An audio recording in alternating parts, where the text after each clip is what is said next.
Ya, Assalamualaikum warahmatullahi wabarakatuh. Perkenalkan, nama saya Bagas Lazuardi Nugroho. Di sini saya akan sedikit mempresentasikan tema yang berjudul Ta'riful Rasul.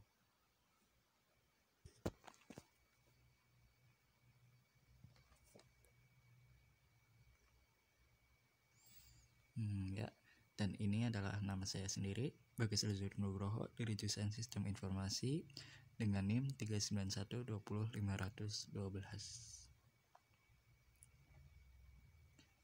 Nabi dan Rasul. Dalam Islam, Nabi adalah seorang yang mendapatkan wahyu dari Allah Subhanahu wa Ta'ala.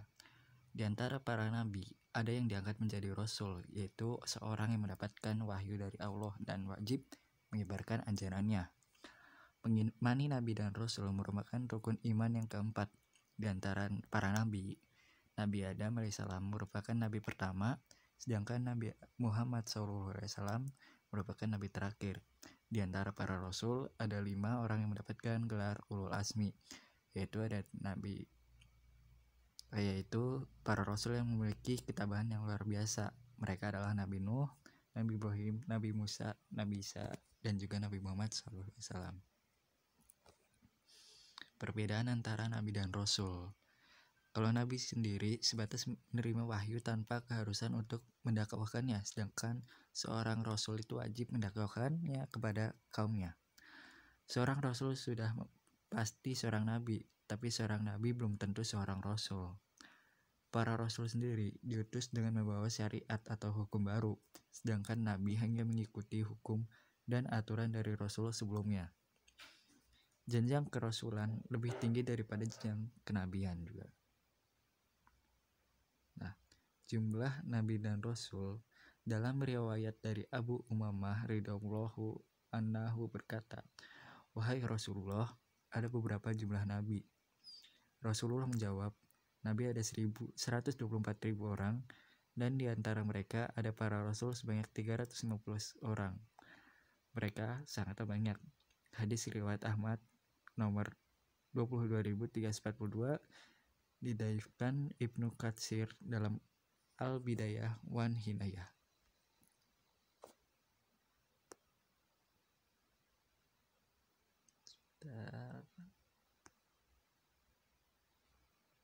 Pembawa misi. Pertama, definisi Rasul, maka Rasul adalah pembawa atau pengemban misi dari Allah Subhanahu wa Ta'ala. Kedua, risalah yang dibawa para Rasul berbeda-beda sesuai dengan kondisi kaum yang dihadapinya. Ketiga, misi yang sama yaitu Tauhid. Keempat, Al-Quran menceritakan sebagian misi Rasul. Contohnya kayak Nabi Nuh alaihissalam, yaitu masalah Tauhidnya saja. Mereka menyembah berhala, Wat, Suwa, Yakut, Ya'ud, dan Nasr. Lalu ada Nabi Lut alaihissalam, yaitu menghadapi kaum homo. Ketiga ada Nabi Syuaib alaihissalam, yaitu menghadapi kaum yang curang dalam timbangan dan takarannya. Terakhir ada Nabi Musa alaihissalam, yaitu menghadapi masalah yang kompleks sendiri. Tanda kerasulan. Yang pertama, kepada Rasul, Allah Subhanahu wa Ta'ala berikan tanda-tanda kerasulan mereka. Meskipun Nabi dan Rasul sudah ditutup sejak diutusnya Rasulullah SAW, tetapi tetap sejak wafat beliau SAW sampai sekarang masih bermunculan orang-orang yang mengaku Nabi atau Rasul. Bahkan ada wanita, ya sama juga kayak zaman Abu Bakar sendiri. Lalu untuk itu penting kita memahami dengan baik tanda-tanda kerasulan agar kita tidak terkecoh dengan pengakuan palsu itu, dan kita juga dapat menyadarkan orang-orang yang tertipu bualannya. Nah, sifat-sifat asasi Rasul. Setiap Nabi dan Rasul memiliki sifat-sifat asasi seorang Nabi dan Rasul, yaitu sidik, yaitu benar, tabligh, yaitu menyampaikan, amanah, yaitu dapat dipercaya, dan fatona, yang artinya cerdas. Mustahil juga seorang Nabi dan Rasul berdusta, lalu khidmat atau menyimpan untuk diri sendiri, mengkhianati amanah, dan bodoh. Sifat Rasul bisa dijelaskan dalam presentasi selanjutnya. Nah, mukjizat. Mukjizat sendiri artinya kejadian luar biasa yang terjadi pada seorang Nabi dan Rasul sebagai bukti kerasulannya untuk melemahkan musuh-musuhnya.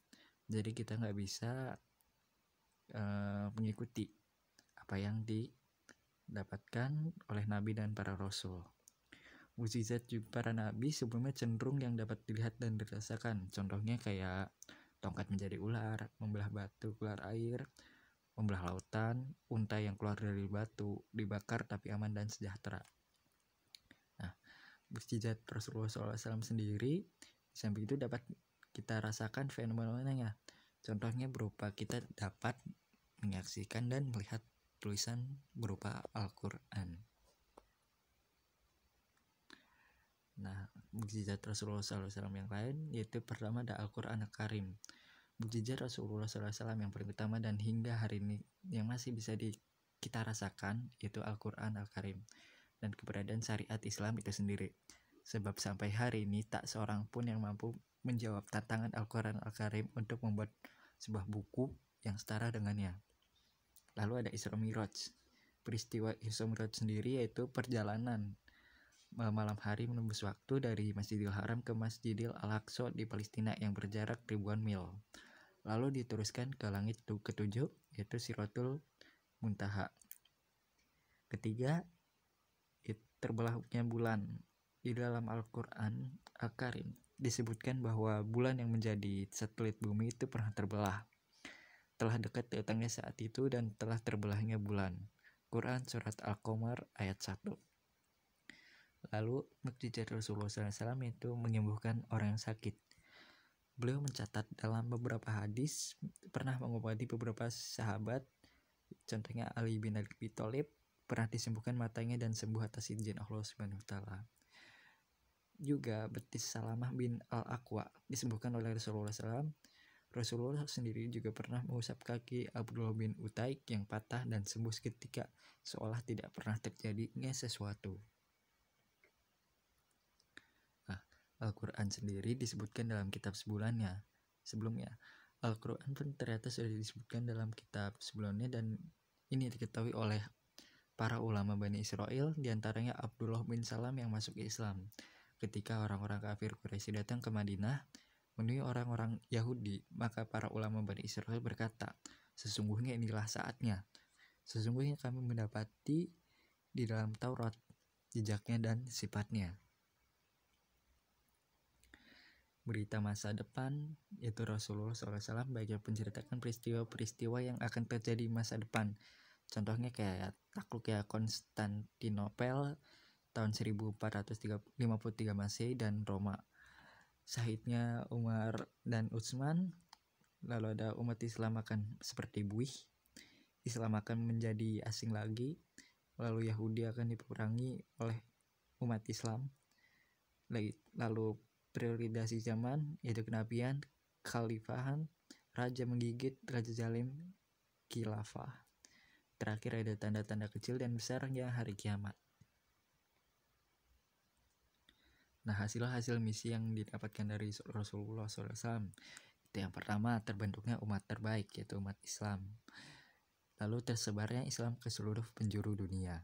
Ketiga, Islam berkuasa dan sebagai guru alam atau Ustaziyatul Alam dalam masa yang panjang. Terakhir, kokohnya Islam sekalipun umat Islamnya mundur. Nah, berikut ini adalah 25 Nabi Rasul. Yang pertama ada Adam, Idris, Nuh, Hud, Soleh, Ibrahim, Lut, Ismail, Ishak, Yakub, Yusuf, Ayub, Su'aib, Musa, Harun, Zulkifli, Daud, Sulaiman, Ilyas, Ilyasa, Yunus, Zakaria, Yahya, Isa, dan terakhir Nabi Muhammad SAW. Nah, itu saja presentasi singkat dari saya. Mohon maaf bila ada kesalahan kata. Terima kasih atas perhatiannya. Wassalamualaikum warahmatullahi wabarakatuh.